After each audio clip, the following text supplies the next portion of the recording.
Good morning, everybody. I'm going to go ahead and get started. First, just kind of go over what we're going to talk about. Just where you guys can get help are, suite testing fundamentals, which that'll include return loss, distance default, how to set a basic limit line using markers.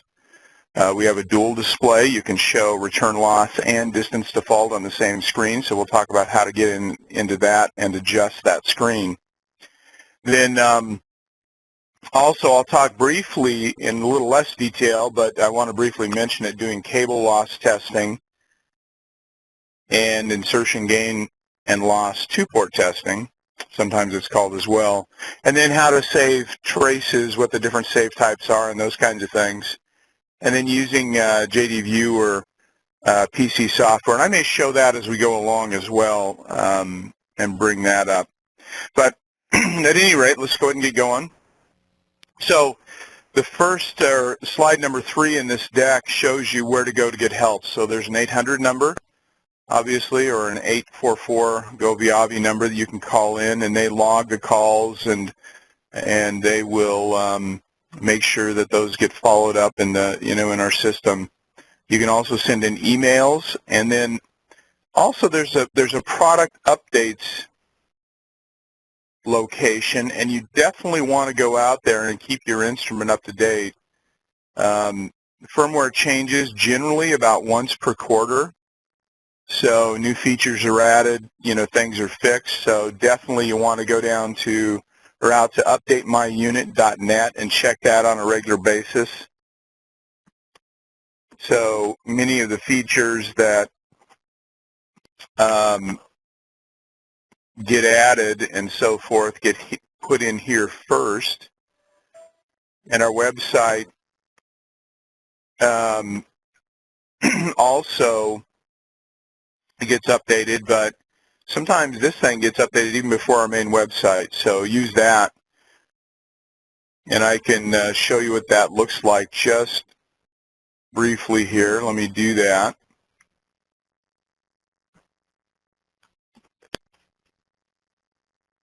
So I'm going to bring up a browser here and go to updatemyunit.net.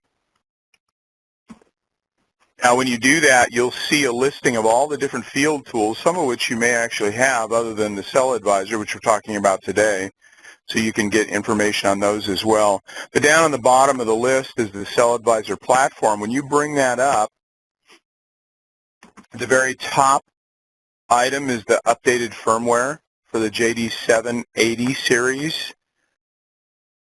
And it says JD780A and JD780B, and that means it's the 780 series, so it's for the 785, 786, 788. You guys, I think, all have 785s.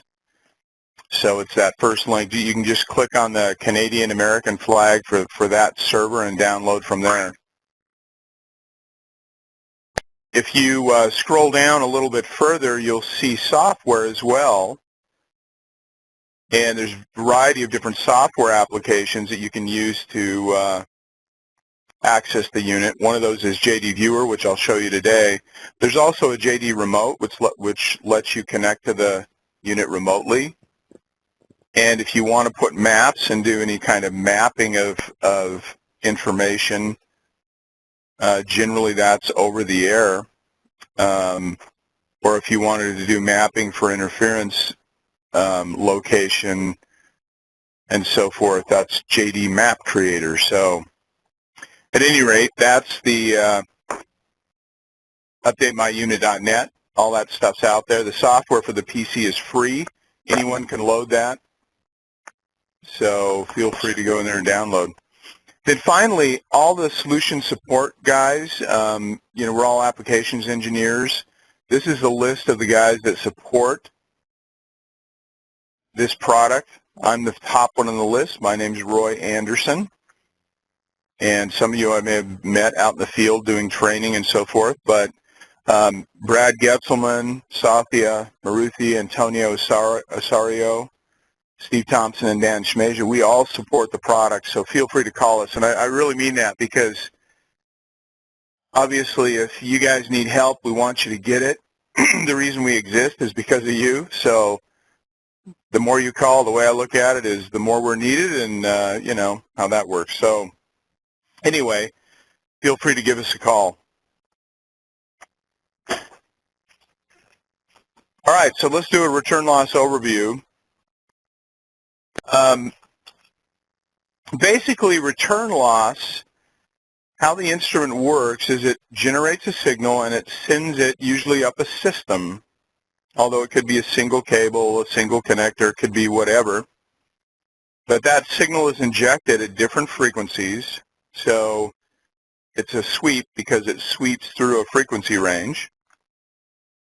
And as that signal travels up a cable or a system, at various places it might encounter a discontinuity in the impedance. In other words, the connector is not a perfect 50 ohm connector, or the antenna is definitely not perfect 50 ohms.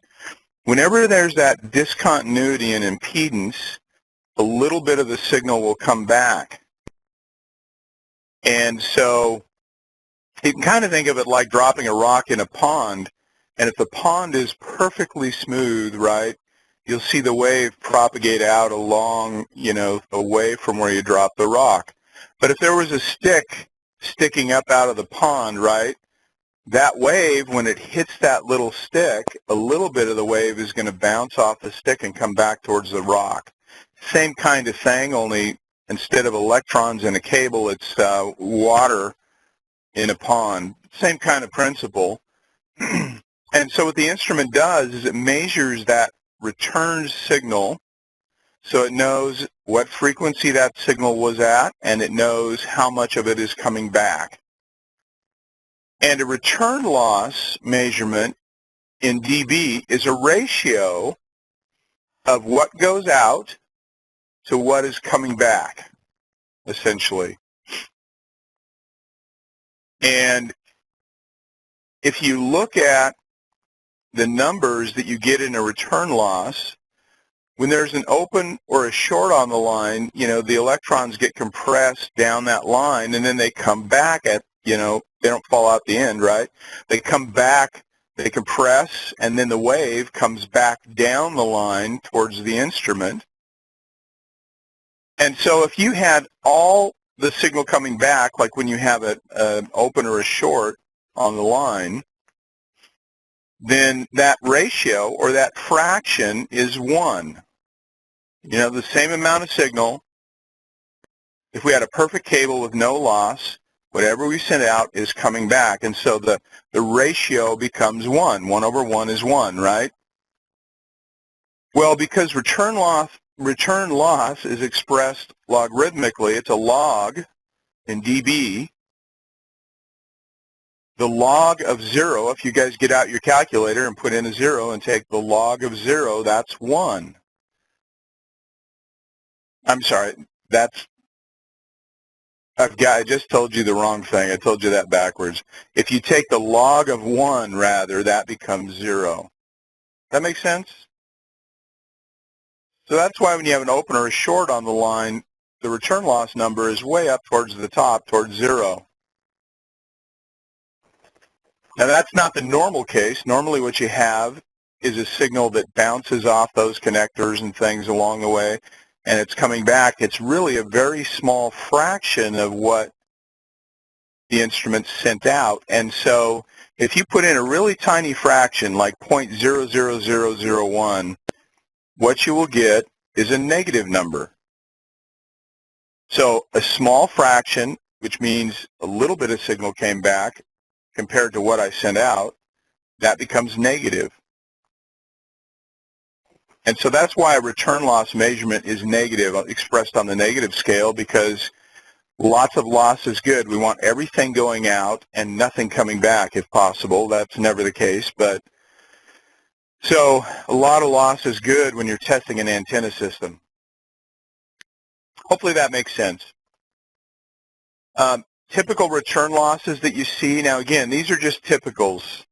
You have to look at the spec of a device, or the specification sheet of a device, to determine what the loss actually should be for that device. So this is just a general guide, And if you have to do a pass-fail on something, you have to look at a spec sheet to find what that device is supposed to perform at. But generally, a cable with an open or a short on it is going to be somewhere between 0 and 5 dB typically. It might be a little bit more for a long cable. So I've had a couple people ask, well, that doesn't make sense. There should be, no loss. But actually, a cable does have loss, right? So as the signal gets sent down the cable, there's a little bit of loss. It hits the open or the short and comes back. There's a little bit more loss. But it's high up on the return loss scale. It should be close to 0 for short cables or nearly 0 for a very short, good cable. And then as the cable length increases, the loss increases, it'll drop a little bit from 0. A wideband antenna, say a wideband omni antenna, usually is going to be somewhere between 5 and 10 dB of loss. A narrowband antenna that can have a little bit better match, a little bit better performance might be somewhere between 10 and 15. Systems with cable and very good narrowband directional antennas, those are going to be somewhere between 15 and 20 dB of loss, return loss. And then finally cables, depending on the quality of the cable and the installation, if there's bends in the installation, that changes the impedance ever so slightly if the bend is not too severe. If it's very severe, it'll be much worse, but they can be anywhere, depending on the quality of the cable, between 20 and 50 dB of return loss on just a straight return loss measurement on just the cable.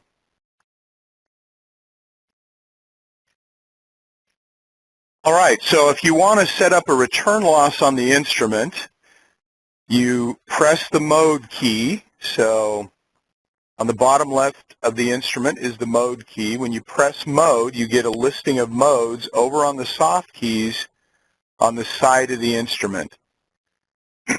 And this instrument really is about 10 different instruments in one box. So modes really represent different measurement personalities that can be loaded into the instrument, and one of those is cable and antenna analyzer. And all of the return loss testing, that's all done under cable and antenna analyzer. So DTF sweeps, two-port, all of that's under cable and antenna analyzer.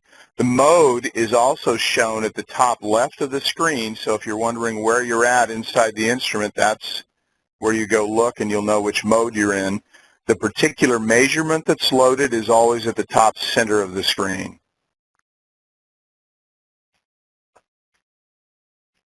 All right, so once you get into the cable and antenna analyzer mode, the graphic on the right shows you the different options you can bring up in that mode, the different measurements available in that mode. And so you just press the measure key, button number 1, and once you press that, you'll get a bunch of different measurements in the cable and antenna analyzer mode. The number of measurements on most of the modes is there's so many measurements in each mode that oftentimes you'll see more down here on the bottom because we can't display all the measurements given that we only have 7 soft keys. So sometimes you'll see, or most of the time, you'll see more when you hit measure. And so there's even more measurements that are shown here. But this is where I would go to hit reflection and return loss or DTF or whichever measurement I want to load. All right, so once you're in the return loss measurements within that mode, the first thing I generally do is set up my frequency. And you can set your frequency manually by hitting the frequency button on the bottom of the display and then entering that frequency manually in the using the soft keys by pressing start frequency and entering on the keypad that frequency and then putting it in stop frequency. So you can put it in manually to whatever band you want if you know those frequencies. You can also bring up a band list. If you punch this band list button on the bottom of the soft keys, once you hit frequency, if you press band list, you'll get a table that comes up and lists all the different all the different bands that are available, and it'll set the start and stop frequency for you at that point. But you want to check and make sure they match. Bands are getting expanded all the time, and so this band list might be a little bit out of date if there's been a change in the bands allocated for a particular band. That list is customizable, by the way, so if you need to know how to do that, just give me a holler if you want to customize that list.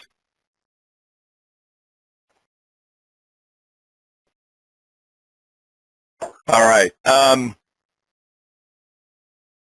By the way, I use this band list all the time. Even if I'm not going to do a return loss, I'll come into the band list just so I can see what the start and stop of various bands are. So I'll use it like a reference on occasion.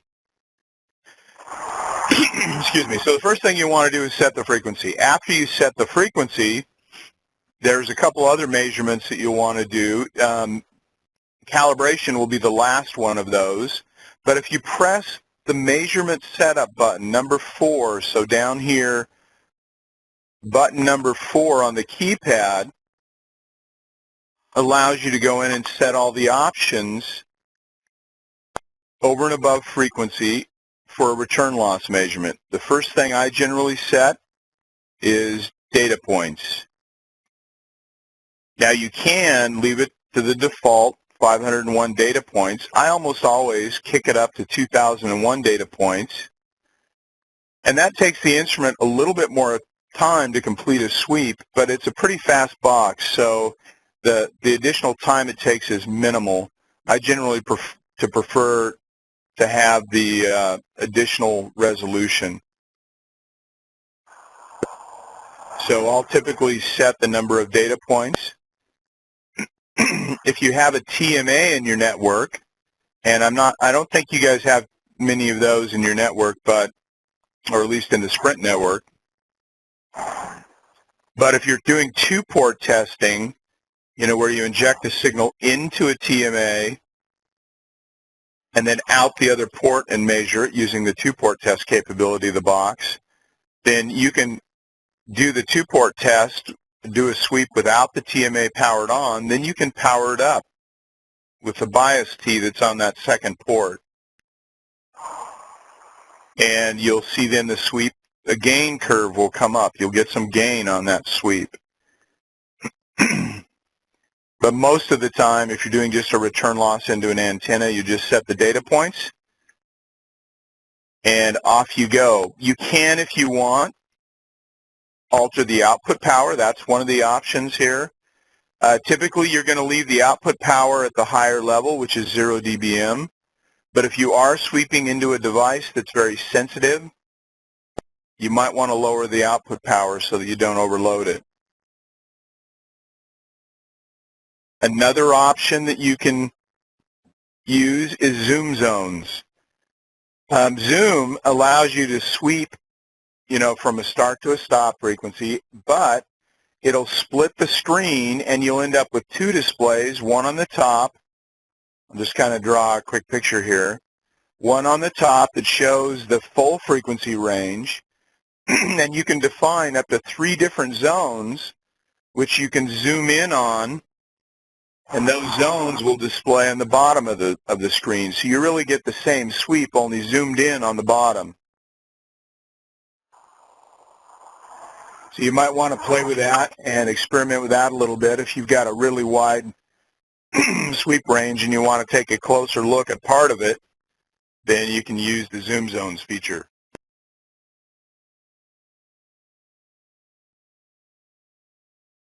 And then finally, there's an interference rejection option that you can use. Interference rejection, if you suspect you have interference coming in over a line, it can interfere with the accuracy of the return loss testing. So if I'm testing a system through an antenna and I've got signal coming into that antenna at the same time that's of a pretty high level, then you can try interference rejection to see if you get a little bit more accurate result. By the way, if you do suspect you have interference coming in over a system line, I would probably switch over into my spectrum analyzer and monitor that and see what it is. Now, I think somebody out there does not have mute on. If you don't have your mute on, go ahead and put it on. I'm getting a little bit of feedback in my mic here. Okay, so anyway, interference rejection, you can use a spectrum analyzer as well and see what's coming in over that line if you want, or you know, flip it on and see if it changes the measurements significantly. All right, so those are the other setup options. Normally, all you're going to change in here is the number of data points. All right, so here's just a sample sweep. This is actually it's a cable, just a cable, and the cable is not too red hot. Normally, cables are going to be much better than this, so this is a cable that's got some issues. But you can see here, it's varying over frequency, so this is a PCS sweep of a cable. And it's varying over frequencies. Now I've, on this particular sweep, put in some markers and put in a limit line, and so I'll show you how to do that. All right, well, before you actually do a sweep, you're going to probably want to do a calibration, and so there's a couple things you want to keep in mind. The instrument will display whether it's calibrated on the top of a sweep, so it'll say cal status off or on. If you bring a sweep up inside of JDViewer and the cal status was off, it'll also show that inside the JDViewer software. In addition to that, it's a good idea, like I said, I oftentimes will go and do a cal and they go, oh shoot, I got the wrong frequency. So make sure you set your frequency band first, because cals are band specific.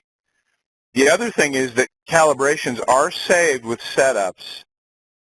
So if you do a calibration, you set up your instrument so that you can do a sweep of, say, your 850 frequencies or whatever.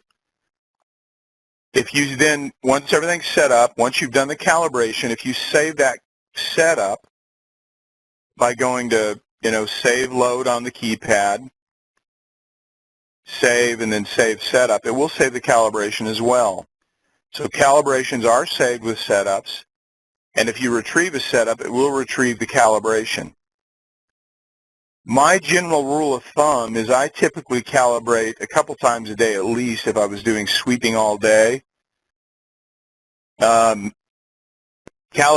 if the temperature of the instrument changes dramatically, so if it's cold in the morning and warms up, then the calibration, it may go out of cal and you'll be forced to recalibrate. But generally, calibrate as frequently as it makes sense, but typically at least a couple times a day. You obviously don't want to go a long period of time with the same cal. Now, if I'm just doing a quick and dirty sweep of something, if I calibrated a couple days ago and I just want to do a, hey, is it working or not working? Not. In other words, the decision does not involve any money, whether I'm, going to replace something or spend money to fix something, then you can, just retrieve a setup and sweep and off you go and you're done. But if I've got to make a decision to, go, no-go, I'm going to do a calibration. Couple of tips with calibrations. First one is leave the load on at the end of a calibration to check if you've got a good cal. Now what you'll see generally on the 785, when everything's new and you got a brand new calibration standard, the open short load is new, your sweep cable is new, everything's in great shape, typically the return loss into a load is going to be the maximum return loss you can have on any measurement, and so it'll even be off the scale, off the bottom of the display. And you can see in this graphic on the left, and then in the zoom in there's a little yellow arrow that pops up at the bottom of the display, and if you ever see that, and it doesn't have to be just reflection return loss, if you ever see that little yellow arrow, that indicates that the sweep is off the bottom of the chart. And that's often the case for a brand new instrument. I think generally it'll be somewhere below -70, and the scale here is set to -60. So it's off the bottom of the display. So leave the calibration load on and check and make sure it's very low down on the display or even off the bottom. Very little power will be coming back. Now, as your cable and your open short load begin to wear out and they begin to go, change over time, that sweep into a load may start to come up on the bottom of the display a little bit. And that usually doesn't bother me too much as long as it's down there, below -50. But if it starts to get, above that, then I typically, start to question, okay, I'm probably about due for a new open short load or need to check my cable or something like that. But normally, as long as it's clear down there along the bottom someplace or below the bottom, that means I've got a good calibration. And I can't tell you how many times I've done a calibration to the wrong port. I hook the test cable up, and I'm not paying attention. I plug it into the wrong port. Or I hook it up, and then I get busy doing something, and I'm fiddling around, and the cable's loose, or whatever it happens to be. So leave the cal stat, leave the load on. Make sure you got a good sweep. Also, leave, when you take the load off, let it do a sweep through your test cable and look again at your sweep. With an open situation, that signal should all be coming back into the instrument.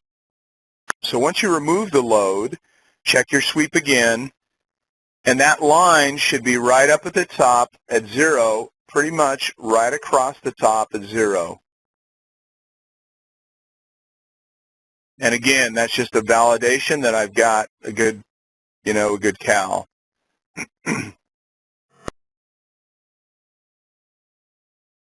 All right, distance defaults. So if you're doing a distance default measurement, and by the way, DTFs are almost always used to troubleshoot. There are some unique situations where you'll use a DTF value for a test, but generally it's a troubleshooting tool. It's not a pass-fail tool. And the reason for that is DTFs, especially on a system, are not as accurate as a return loss. And that's really because, just to give you an example, let's say you have a bad connector at the top of the line. You've got your main line, and then you've got a bad connector right before it goes into the antenna. Well, that bad connector is going to shoot signal back down the line, right? And that signal that's getting sent back down the line is also going to be bounced back up the line when it hits discontinuities on its way back down. So that signal that's being bounced back and forth kind of begins to ring back and forth between different discontinuities in the cable, and so it'll make other devices in the system look worse than they actually are. So the levels begin to look like they're coming from other things more than there actually is returning back. So keep that in mind. A return loss measurement, generally just troubleshooting. Well, this chart gives you a rough idea of what those, where those things should fall. In general, a cable itself with an open or a short is going to be just, the signal's going out. Most of it's going to be coming back. So if there's no antenna hooked up at the top of the tower, all the signal is going to be coming back down the line. There'll be a little bit of loss going out, a little bit coming back. So it's going to be somewhere at the top of scales, between 0 and 5 probably. Excuse me. When you're talking about system sweeps with an antenna hooked up, those are typically going to be somewhere between 15 and 25. As the antenna gets wider and wider band, usually the return loss suffers, and so it'll be on the higher scale. On narrower band antennas on a system, you're going to be more towards the bottom, closer to 20 or 25 dB of DTF return loss. Inside of the sweep, typical connectors are going to be somewhere between 30 and 35. Or, somewhere around 30 dB of DTF return loss. And then finally, cables are going to be somewhere around 40. But again, just a pass-fail in most circumstances. I'll show you in a minute a couple examples of where you might want to use a DTF for a measurement. But anyway, let's talk about how to set it up. So again, you're in the mode in Cable and Antenna Analyzer. And then over on the right-hand graphic, you press Measure, just like we went into a return loss. You hit Measure, but this time you choose DTF return loss.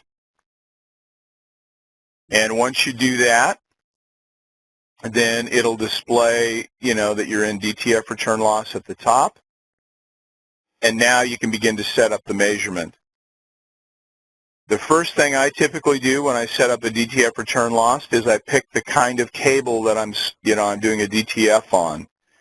So that wave will propagate down the feed line at different speeds depending on the type of cable. So a wave propagates through a cable slower than it does through open air. And unless you put that cable type in there, you're going to have, if you don't put the cable type in, you're going to have inaccurate results. Generally, you're going to just pick from a standard list of cables by punching the cable list button. So I would hit the Measure Setup button here, number 4, and in a DTF, I'll have the option for a cable list. Now, what you'll see on the menu, I don't have the graphic in here, but when you hit Measure Setup, a DTF settings option will show up that gets you to this DTF settings. That option is not available in a return loss, so you won't see a DTF settings option unless the measurement is a DTF measurement. But once you're in the DTF measurement, you will see a DTF settings option. Punch that, and in you go, and you can then begin to modify the cable list. And if you have a brand new kind of cable, then you can manually put in the propagation velocity here. You can see that right here. And you can manually put in the loss of the cable, dB per foot or dB per 100 meters or however the thing is spec'd. But generally the cables are all going to be in there. And you just pick cable list, standard cable, and up will come a cable list. One thing about this, I should have mentioned this back on the band list as well. You can use the arrow keys or the knob to move up and down in these lists. But there's also a page up and a page down key that can be used on the side keys. Generally, you want to use those. They'll get you through to these lists can get kind of long, and so use the page up and page down. You'll get there a little faster. Anyway, once you find the cable you want, you can use the arrow keys, get to it, and then you just punch select, and off you go. This list is also customizable, too, if you wanted to tweak it, modify it. All right, the other thing you probably will want to set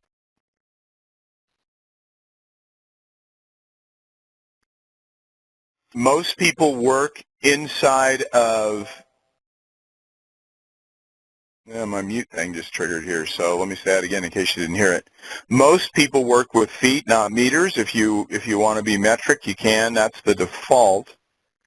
But normally you're going to switch the metrics on this setup or on your setups to feet.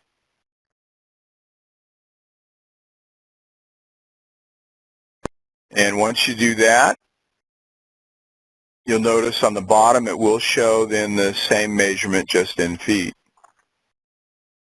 Okay, finally, the last thing you want to do is set the distance. And this distance is where, how long is that run, and then you'll add a little bit to it so you can make sure to see the antenna or pass the antenna a little bit. One thing you'll notice if you look at the top of the screen, right, I'm in DTF. If you're not in a DTF measurement, this frequency distance button at the bottom won't display distance, so you have to be in a DTF measurement to see distances. Now what I generally do is once I set a DTF up, obviously I'll save the setup so I don't have to go through all this again, and then I can just do a save load and retrieve the setup. If you want, and I usually would do this, is if I'm testing a bunch of sites and all my sites are typically 150 feet or less, then I'm probably going to put in a stop distance for a default before I save it that's, 160 feet or whatever it happens to be. I can change it later, but I'll have it bring up a default that makes sense.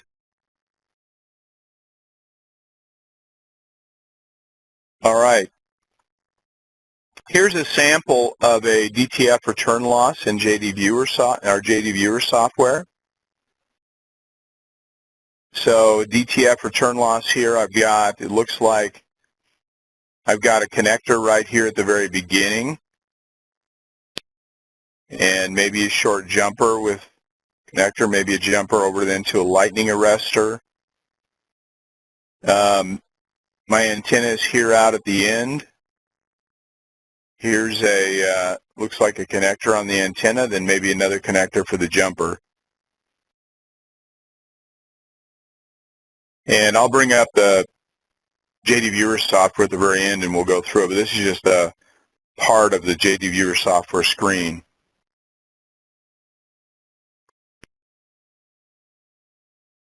All right, general DTF tips if you're doing a DTF. Again, troubleshooting, not usually used for pass-fail because they're just not as accurate as a return loss measurement. One other thing you might want to do is, resolve problems, the worst problem first. And if you guys have done many sweeps, and some of you have done a lot of them, you know that if a bad antenna is present or a really bad connector is present in the system, that bad whatever it is will make some of the other things look worse than they actually are. And again, that's because if I've got signal bouncing around in the line, I get multiple signals bouncing off different devices. It pulls those up. So a bad device can make a lot of other stuff look worse. So bottom line, work on the worst thing first, fix it, then do another DTF. Oftentimes, other things that look bad are now look good. The two exceptions for DTFs typically, for most folks, as far as using a DTF for an actual measurement, are when you're trying to determine the length of a cable. So most, well, I won't say most because it varies, but oftentimes if you want to have a database of what the site configuration is, one of those things that they like to have is the length of the cable. And they use that for a variety of different reasons. One of them is, hey, if we get this site, if we replace cable on this site, how much cable should we pay for? If I get a bill for twice as much cable than the cable length, well, that's maybe an issue. You can also use a DTF to give you a rough idea of the quality of a cable system. And, where the bins are and things like that. So oftentimes people will do a DTF to a load. You got a good load out on the end so that everything that hits that load is getting absorbed into it. And you can just see more clearly when you do that where you've got problems in the cable itself. So here's an example of a DTF to a load. And because there's a load out there on the end, I don't have an antenna making the cable look worse than it really is. But this is telling me that I've got, 30 dB of return loss in a couple different places on this cable. And so this cable really, this is a damaged cable, and I can see, these bumps that are coming up in the cable itself. And this is a test cable that I use.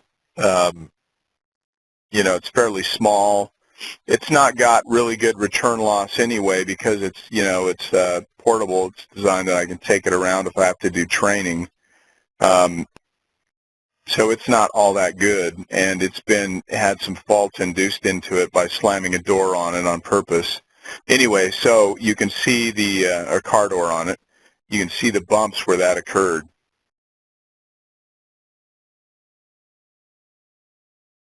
DTF to an opener or short.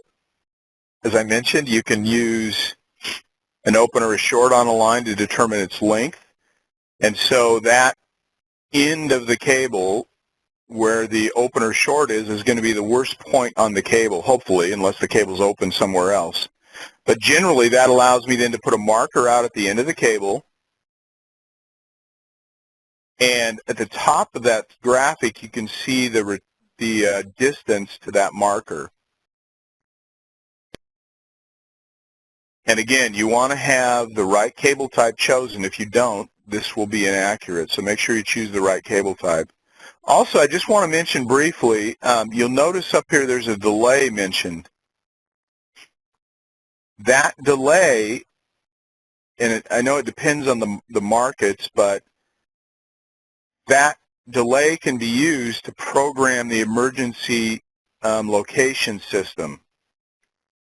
And depends on how the location system works, or the 911 location system works. But some systems want this delay because they need to know how much delay was it up to the antenna, because if I'm trying to locate a phone, triangulate a phone that's out in my network, and I've got 5,000 feet of cable, obviously it's going to think the phone is a mile away from the site, even though it's not, right? If the antenna, that's an exaggeration, but you get the idea. So some systems want that delay. If you need that, that's shown there as well.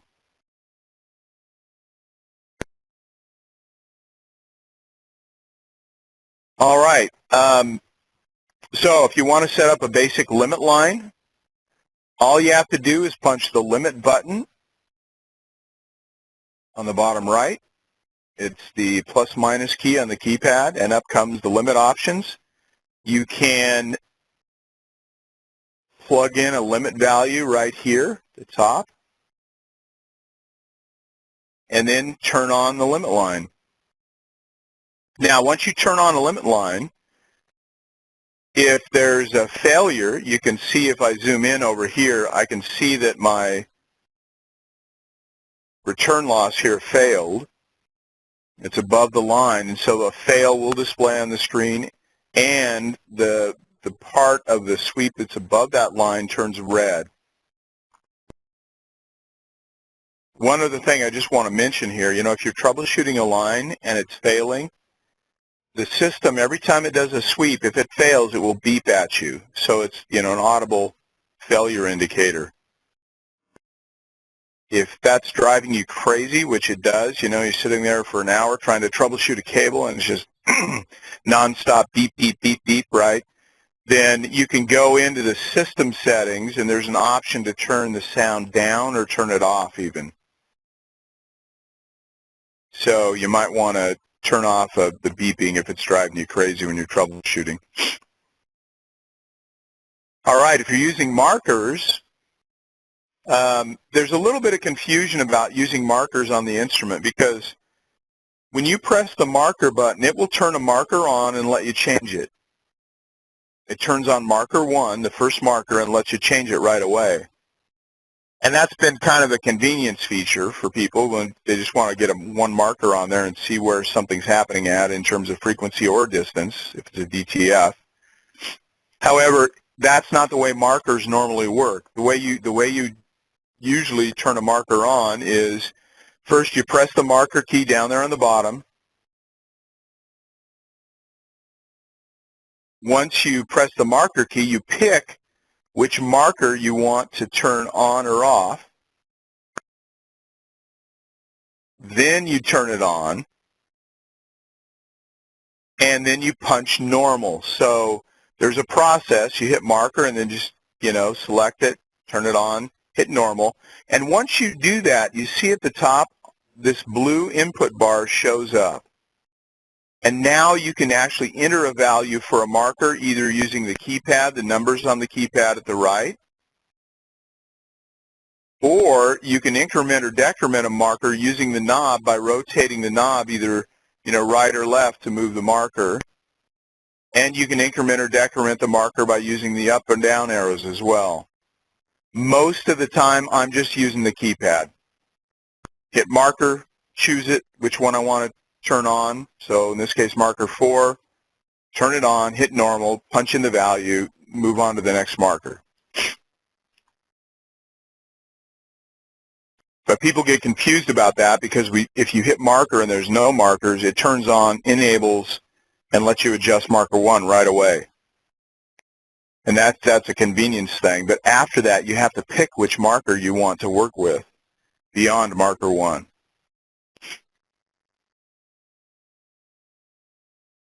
All right. In addition, depending on which marker you have chosen, so if I had marker 3 chosen, if I punch peak search, marker 3 will go to the peak. You can then say, well, go to the next peak, or go to a peak left, or go to a peak right. Or, hey, marker 3, always stay on a peak. That's this option right here. And there's other options as well. You can do a valley search. You can do all kinds of different things. So that's the peak search options. Normally, most people set this up. They'll manually put markers 1 through 4 at their band edges. So 1 and 2 would do, as this particular screen shows, marker 1 here on the left shows the left side of my uplink. Marker 2 shows the right side of my uplink. Marker 3 is the left side of my downlink. Marker 4 is the right side of my downlink. And then markers 5 and 6 are moved to peaks between those two to show the worst peak in the up and the worst peak in the downlink. And that's generally how the markers are used. And again, I would pick marker 5 and then hit peak search, or just rotate the knob to get it on the the worst peak in the uplink, either way.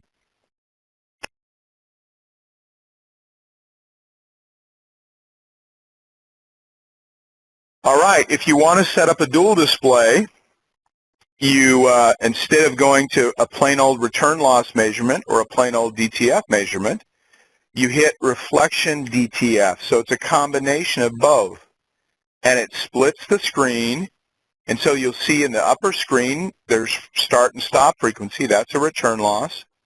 And in the lower screen, there's a start and stop distance. That's a DTF.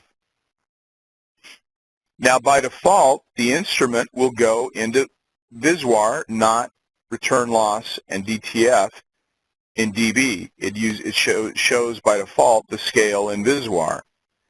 So if you want to use this to show return loss, then you'll need to tell it what you want on the top and what you want on the bottom. And the way you do that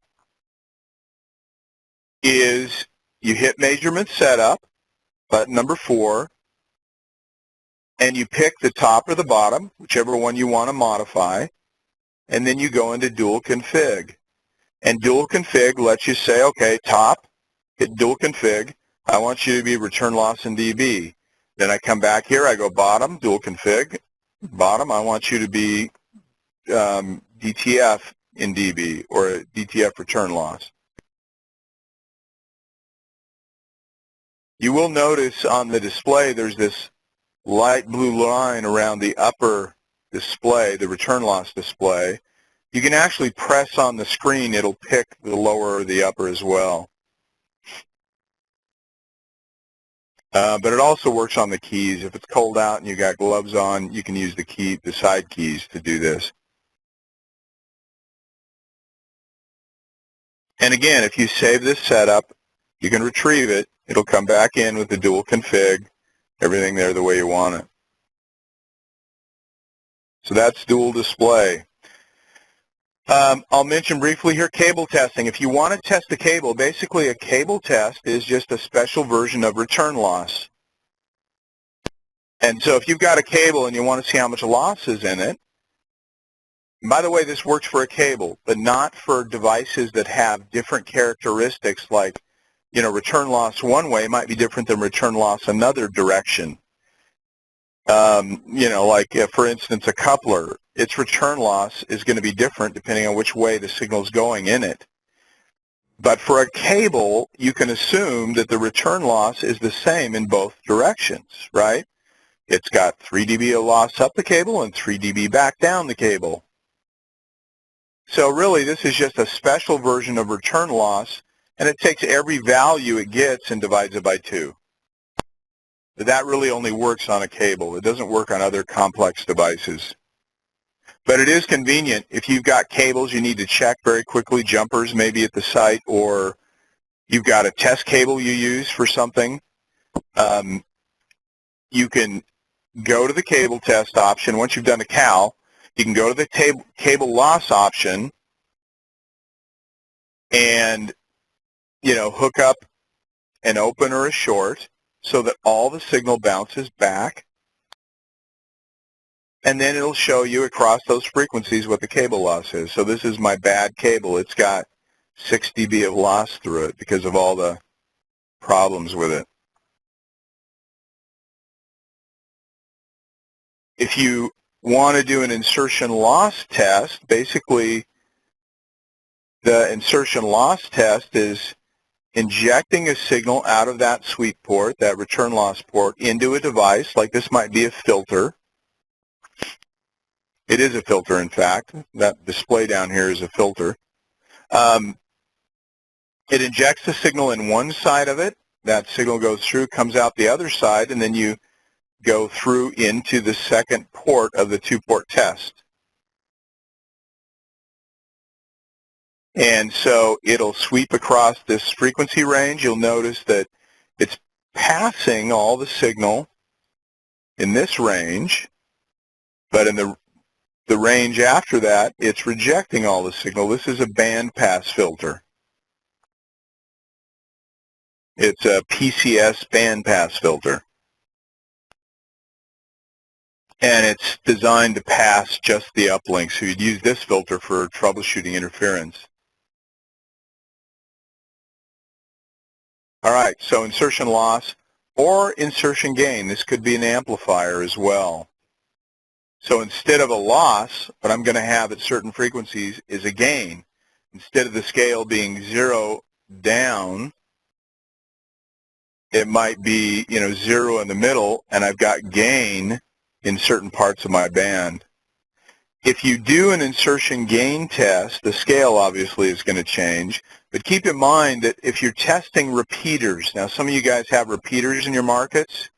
If you have to test a repeater that has a lot of gain, and some repeaters have 60, 70, 80, I've seen even 90 dB of gain in a repeater.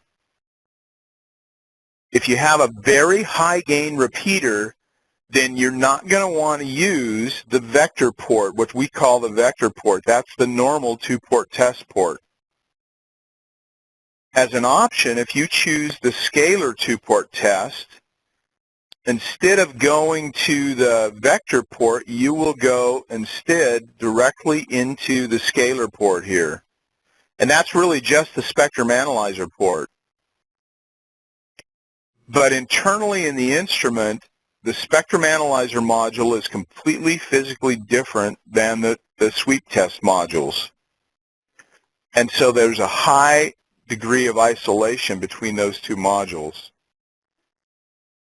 If you have a high gain repeater, and you go into this vector port, you'll get feedback through the device because there's not enough isolation between them. So any amplifiers or repeaters you want to test that are above 60 dB of gain, use the scalar port.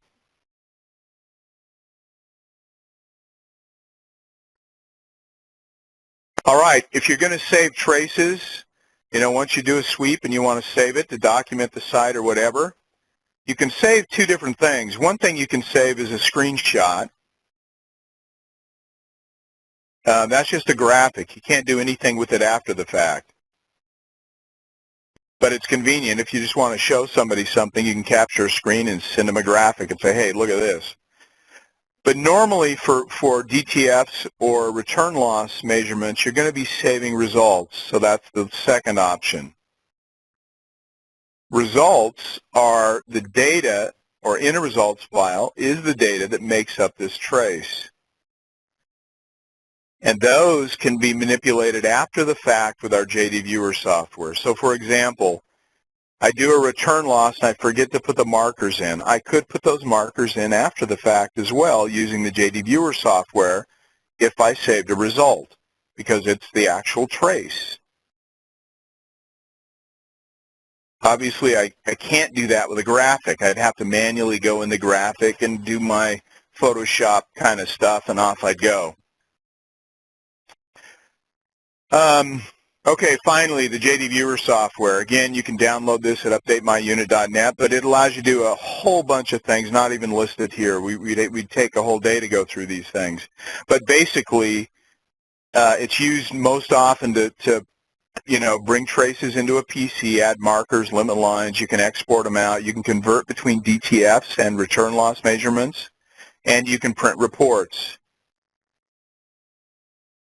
If you're going to be doing markers and limit lines, at the top of the display in the JDViewer software, up in this area, you can punch a marker button. It'll turn on a marker, and then you can just drag that marker to a particular location if you want. Alternately, you can right-click on a marker and set it to a particular frequency or distance if you want. But you can also toggle on a limit line if you just punch this limit button up at the top of the screen. And you can drag a limit line up and down. Typically, you'll just put a value right here at the top.